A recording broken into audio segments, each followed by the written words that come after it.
Welcome to daily fact. आज हम discuss करेंगे basic difference between Indian supreme court and American supreme court. ये topic हमारे लिए काफ़ी इंपॉर्टेंट रहेगा, जनरल पॉइंट ऑफ व्यू से भी और एग्जाम पॉइंट ऑफ व्यू से भी। तो शुरुआत करते हैं वीडियो की। अगर आप हमारे साथ नए जुड़े हो तो आप हमारे इनिशिएटिव को सब्सक्राइब कर सकते हैं और साथ में शेयर कर सकते हैं, प्लस चेक कर सकते हैं हमारे initiative regarding the current affair. तो बेसिक डिफरेंस अगर हम बात करें तो सबसे पहला जो कंसेप्ट हम यहाँ पर लिंक करेंगे दैट इज़ ओरिजिनल जुडिक्शन। जो सुप्रीम कोर्ट है, अगर हम बात करें भारत में, तो उनके पास फेडरल केसेस के रिगार्डिंग जो है वो ओरिजिनल जुडिक्शन की पावर रहती है, जो कि मैंशनड है आर्टिकल 131 में। भारतीय संविधान का जो आर्टिकल है 131 वो लिंक करता है original जुडिक्शन of the supreme court of India. वहीं अगर हम अमेरिकन सुप्रीम कोर्ट की बात करें तो यहाँ पर जो ओरिजिनल जुडिक्शन की जो पावर होती है वो वाइडर होती है। यहाँ पर फेडरल केसेस के साथ जो है वो नेवल फोर्सेस के केसेस और जो मैरीटाइम एक्टिविटीज़ से रिलेटेड केसेस रहते हैं वो भी जो है वो यहाँ पर इन्वॉल्व होते हैं।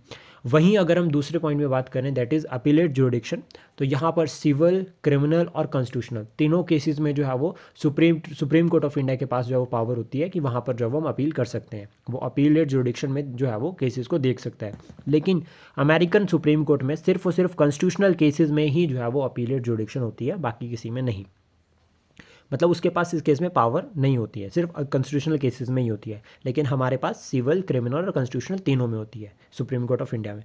देन उसके बाद एडवाइसरी जुडिक्शन की अगर हम बात करें तो सुप्रीम कोर्ट ऑफ इंडिया के पास एडवाइसरी जुडिक्शन होती है, यानी कि प्रेसिडेंट ऑफ इंडिया को रिकमेंडेशंस दे सकते हैं जब प्रेसिडेंट ऑफ इंडिया किसी टॉपिक के रिगार्डिंग पब्लिक इंपॉर्टेंस या फिर अगर हम बात करें कोई प्री कॉन्स्टिट्यूशनल ट्रीटी या फिर एग्रीमेंट है उसके रिगार्डिंग जब एडवाइजेज जो है वो एडवाइस लेते हैं सुप्रीम कोर्ट की, तो देन उस केस में यहाँ पर हम उसको कहते हैं एडवाइसरी जुडिक्शन, जो कि आर्टिकल 143 में मैंशन है।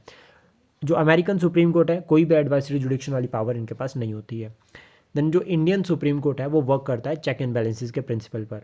ठीक है, यहाँ पर हमारे यहाँ पर क्या है कि कॉन्स्टिट्यूशनल सुप्रीमेसी है, यानी कि संविधान सर्वोपरि है। लेकिन अमेरिका में अगर हम बात करें तो यहाँ पर जुडिशियल सुप्रीमेसी का कंसेप्ट अप्लाई होता है, यहाँ पर चेक एंड बैलेंसेस का कंसेप्ट नहीं होता है। देन उसके बाद जो इंडियन सुप्रीम कोर्ट है अगर हम बात करें तो ये वर्क करता है इंटीग्रेटेड जुडिशियल सिस्टम पर, यानी कि सबसे पहले लोअर कोर्ट होंगे, फिर उसके बाद हाई कोर्ट होंगे, फिर सुप्रीम कोर्ट होगा।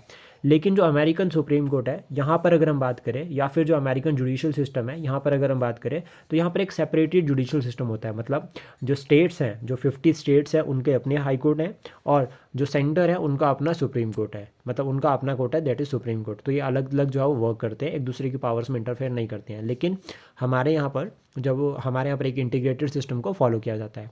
आई होप जो ये आपको साथ में ये भी कमेंट बॉक्स में बताना है कि जो ये इंटीग्रेटेड जो जुडिशियल सिस्टम है जो हमारे पास है, ये फेडरल फीचर है या फिर यूनिटरी फीचर है। इसका आंसर आप कमेंट बॉक्स से कर सकते हैं। ये काफ़ी ज़्यादा इंपॉर्टेंट है, एग्जाम में एक बार पूछा भी गया। आई होप जो इन्फॉर्मेशन हमने डिस्कस किया ये आपको हेल्प करेगी एग्जाम के लिए। Thank you, please support, share and subscribe daily fact.